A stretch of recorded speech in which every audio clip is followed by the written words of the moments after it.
देखिए देसी machine gun का भी इस्तेमाल हमास बखूबी कर रहा है इस युद्ध में। इसके अलावा लंबी दूरी का आत्मघाती ड्रोन भी हमास के पास है। ये वो तमाम हथियार है जिनका इस्तेमाल हो रहा है। मल्टीपल रॉकेट लॉन्चर भी हमास के पास है। ये ताकत हम आपको दिखा रहे हैं हमास की। इसके अलावा आपको यह भी बता दें कि स्टील पाइप से वो लगातार देसी रॉकेट भी तैयार कर रहा है और उनका इस्तेमाल भी युद्ध में कर रहा है, एक के बाद एक रॉकेट लॉन्च कर। एंटी टैंक किट भी हमास के पास है। ये तमाम वो जो घातक हथियार हैं हमास इनका इस्तेमाल युद्ध में कर रहा है। ये हम आपको ताकत बता रहे हैं। एक तरफ आईडीएफ की तरफ से दावा किया जा रहा है कि हम हमास का सफाया कर देंगे, लेकिन इस बीच आपको बता दें कंधे पर रखकर इस हथियार का इस्तेमाल किया जाता है। तो ये वो तमाम हथियार हैं जिनका इस्तेमाल हमास कर रहा है। लेकिन सबसे बड़ा सवाल यह है कि आईडीएफ जो अब ग्राउंड पर एक्शन की तैयारी में है, क्या वो सफल हो पाएगी? क्योंकि हमास के अलावा कई और फ्रंट खुले हुए हैं, चाहे हम बात यमन की तरफ से करें या फिर हम हिजबुल्लाह की तरफ से करें। एक और बड़ी खबर आ रही है और ये बड़ी खबर प्रियंका आपको बताएंगे। बिल्कुल, देखिए आपको बता दें इजराइल और हमास की जंग का आज 15वां दिन है और लगातार जो इजराइल की सेना है वो बॉर्डर पर खड़े होकर ये इंतजार कर रही है कि कब वो जाए, उसे ग्रीन सिग्नल मिले और हमास के आतंकियों का सर्वनाश कर दे, उस गाजा पट्टी के भीतर ग्राउंड ऑपरेशन की शुरुआत कर दे। आपको बता दें कतर की मध्यस्थता के बाद हमास के आतंकियों ने 2 अमेरिकी नागरिकों को छोड़ दिया है जिनको बंधक बनाया हुआ था। अब इसी बीच इजराइल के लोग भी तमाम जो उनके साथियों को बंधक बनाया हुआ है उनको रिहा करने के लिए चिल्ला रहे हैं, जोर शोर से आवाज उठा रहे हैं। इसी पर आपको दिखाते हैं हमारी एक खास रिपोर्ट।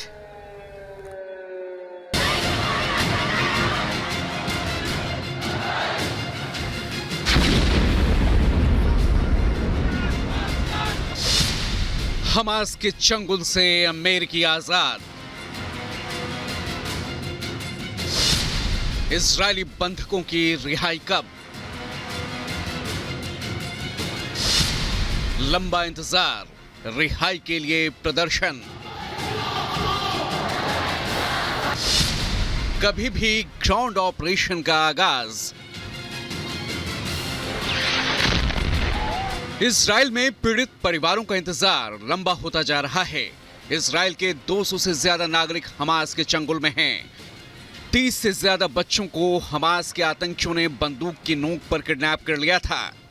तेल अवीव में पीड़ित परिवारों ने प्रदर्शन कर अपनी भावनाओं का इजहार किया। पोस्टर, बैनर्स और खाली टेबल ये उनके अपनों के बंधक होने का दर्द बयां कर रहे हैं। न सिर्फ तेल अवीव बल्कि लंदन की सड़कों से लेकर यूएन हेडक्वार्टर की बिल्डिंग तक पर बच्चों की तस्वीरें वायरल हो रही हैं। इसके अलावा न्यूयॉर्क, लॉस एंजल्स, मियामी समेत कई शहरों में इसकी तस्वीरें बिलबोर्ड्स पर लगाई गई हैं और बच्चों की रिहाई के लिए बाकायदा अभियान भी चलाया गया है। सोशल मीडिया प्लेटफॉर्म पर इजराइल ने लिखा, हमारे 30 बच्चे इस वक्त गाजा पट्टी में हमास आतंकियों के कब्जे में हैं। वो अकेले हैं और खौफ में हैं। हम ये सुनिश्चित करना जारी रखेंगे कि उनकी आवाज दुनिया भर के लाखों लोगों द्वारा सुनी जाए। इसके अलावा यूएन हेडक्वार्टर, रोमानिया के शहरों और कई अन्य शहरों की दीवारों पर भी बच्चों की तस्वीरें दिखाते इलेक्ट्रिक बिलबोर्ड्स लगाए गए हैं। इन पर किडनैप बाय हमास भी लिखा है। जहां एक तरफ अमेरिकी नागरिकों की रिहाई से अमेरिका में खुशी है, तो वहीं इजरायली परिवारों का ये इंतजार और लंबा होता जा रहा है। गौर करने वाली बात यह है कि कतर की मध्यस्थता के बाद हमास ने 2 अमेरिकी नागरिकों को रिहा किया है और उनकी रिहाई के बाद अमेरिकी राष्ट्रपति बाइडेन ने उनसे फोन पर बात की है और हर संभव मदद का भरोसा दिया है। वहीं इजरायली पीएम बेंजामिन नेतन्याहू ने सोशल मीडिया एक्स पर लिखा, हमारे 2 बंधुओं की रिहाई हो गई है। हम तब तक कोशिश नहीं छोड़ेंगे जब तक हमारे भी बंधक सुरक्षित घर लौट नहीं आते। साथ ही जंग में जीत तक ये लड़ाई जारी रहेगी। जाहिर है हमास के आतंकियों ने इजराइल को जो दर्द दिया है उसका करारा जवाब नेतन्याहू हमास को दे रहे हैं और अभी तो बस ये पहला चरण है। गाजा पट्टी बॉर्डर पर भारी भरकम फौज तैनात है जो पलक झपकते ही गाजा में घुसकर हमास के सफाई का अभियान शुरू कर सकती है। इजराइल के हवाई हमलों से हमास में हाहाकार मचा है। गाजा मलबे में तब्दील होता जा रहा है और हमास के एक के बाद एक टॉप कमांडर्स ढेर होते जा रहे हैं। हमास का अब इतिहास बनना तय है। हालांकि दुनिया के कई शहरों में हमास के समर्थन में और हमास के खिलाफ भी प्रदर्शन हो रहे हैं। अब अमेरिका में भी जंग रोकने को लेकर प्रदर्शनों का सिलसिला शुरू हो गया है।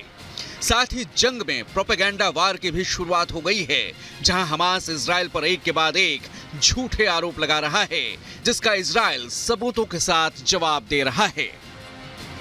Bureau report, Republic Bharat.